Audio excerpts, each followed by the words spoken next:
Olá! Vamos iniciar agora o capítulo 7.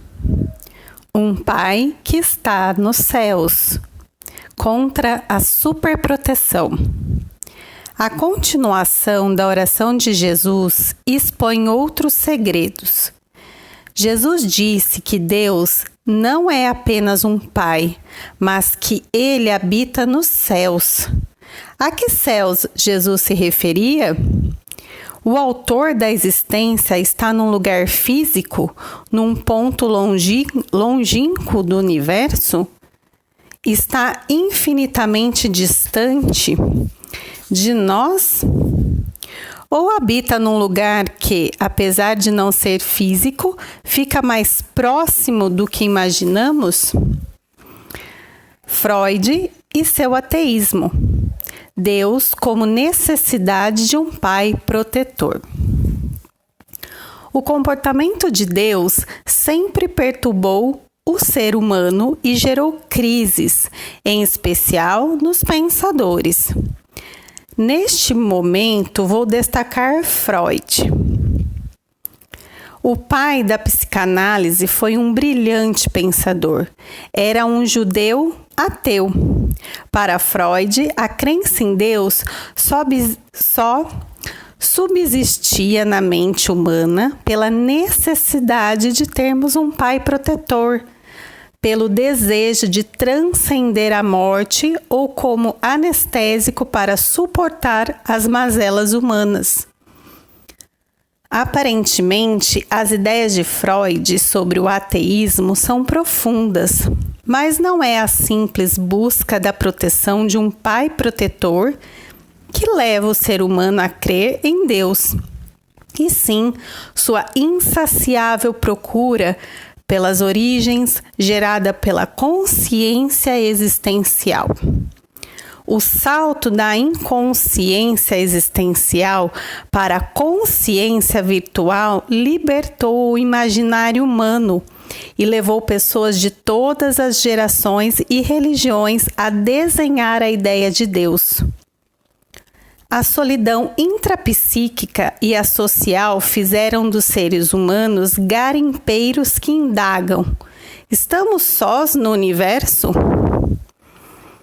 Freud estudou o inconsciente, mas provavelmente não teve oportunidade de estudar a manifestação inconsciente gerada pela solidão da consciência existencial.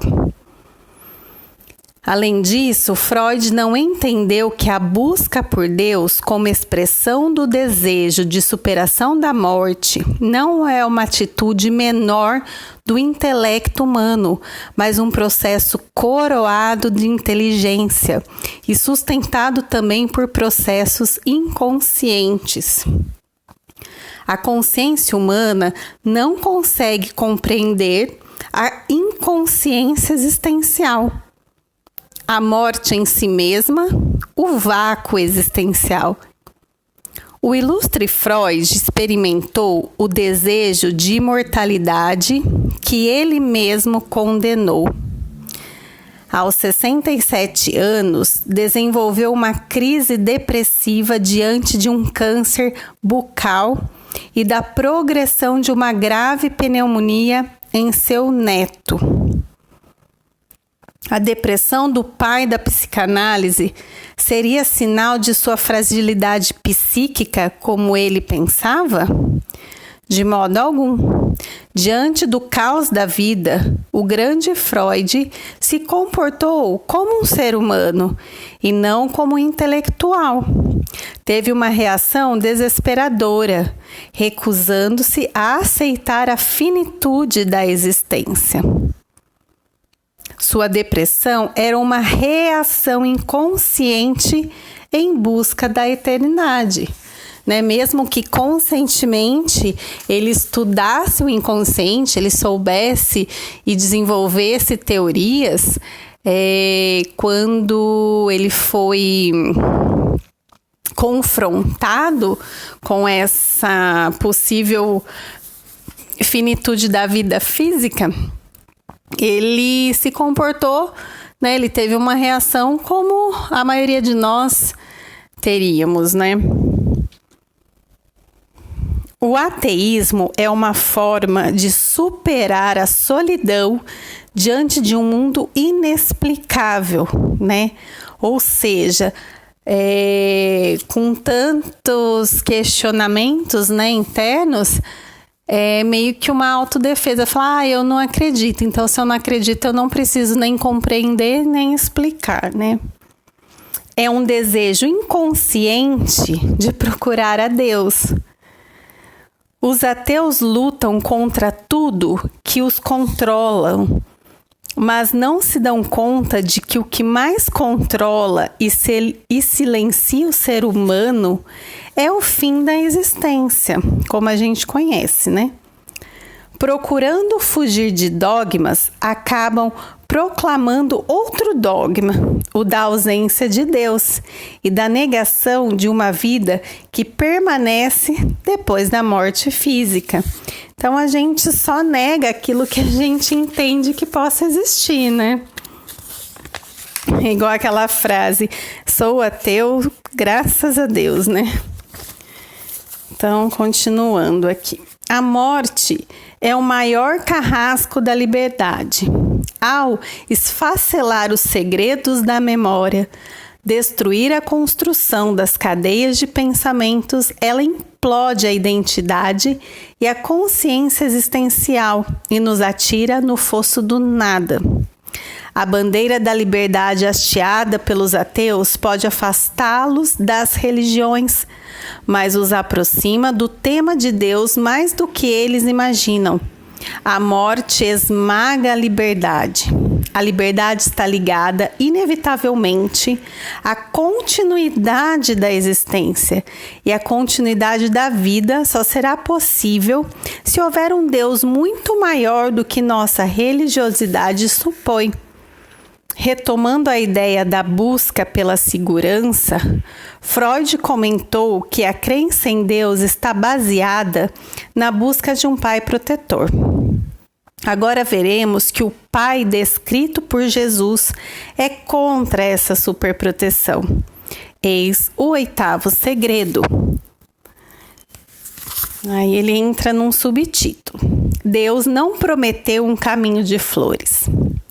Quando olhamos para o relacionamento que Jesus tinha com seus discípulos, verificamos que ele os testava constantemente. Era capaz de enviá-los sem suporte financeiro e sem alimentos para uma terra estranha. Orientava-os a experimentar o vale do medo e a construir segurança mesmo quando o mundo desabava sobre eles. Para espanto de todos, o mestre não tinha medo de expressar seus pensamentos em lugares onde se recomendava a prudência. A oração do Pai Nosso é uma síntese complexa do que Jesus viveu e ensinou. O Deus dessa oração não prometeu caminhos sem obstáculos, mas prometeu pão cotidiano em cada travessia e paciência nas perdas. Deus não prometeu campos de flores, mas ensinou, através de Jesus, que há dignidade nos vales dos temores e esperança nos abismos das derrotas. Ensinou que a vida deve ser homenageada a cada momento como um espetáculo único. Um pai que expande os horizontes da inteligência. O Pai, descrito por Jesus, está nos céus. Não está no centro da terra resolvendo todos os problemas de ordem humanos, né? É o ser humano que deve traçar os seus próprios caminhos, definir sua trajetória existencial e ser responsável por ela, né? Nossas escolhas, nosso livre-arbítrio. Deus não facilita a vida humana, nem dispensa as labutas de cada pessoa. A análise psicológica e filosófica do comportamento de Deus indica que, se atendesse prontamente todas as necessidades humanas, criaria exploradores, acomodados e não pensadores, pessoas autoritárias e não altruístas. Certa vez, Jesus abalou seus ouvintes ao comparar Deus a um juiz iníquo, que aparentemente é tardio em julgar as causas dos que o procuram. Ele não está alheio a nenhuma angústia e lágrimas humanas. Aparentemente deseja resolver nossas dificuldades, mas sabe dos riscos altíssimos de fazer isso. Ele tiraria, por assim dizer, o nosso aprendizado, Quando estava na Terra, Jesus tinha um comportamento que estimulava a formação de pensadores. Não pressionava as pessoas a segui-lo. Era necessário fazer uma escolha. De muitas maneiras, ele convidava o ser humano a segui-lo, mas respeitava as decisões humanas. A superproteção é devastadora. A superproteção é uma das atitudes mais devastadoras para o processo de formação da personalidade dos filhos. Pais que satisfazem todos os desejos das suas crianças bloqueiam a capacidade delas de protegerem-se, de suportar intempéries, de administrar decepções, Aquelas crianças que não sabem escutar não. Crianças superprotegidas crescem ansiosas, emocionalmente flutuantes, autoritárias e inseguras. Pai nosso que estás nos céus tem um significado enorme. Jesus dizia que Deus está nos recônditos do espírito humano, dos que o procuram, mas está também nos céus, numa distância suficiente para não controlar ou superproteger o ser humano. É nós que temos que nos esforçarmos para nos elevar a Deus e não ficar achando que Ele deve se rebaixar até nós, Por isso, acho que essa analogia aos céus, Quando fala aos céus, nos leva obrigatoriamente a elevarmos, a fronte para cima, Se estivesse na Terra, Deus ocuparia um lugar de destaque que asfixiaria a liberdade de decidir.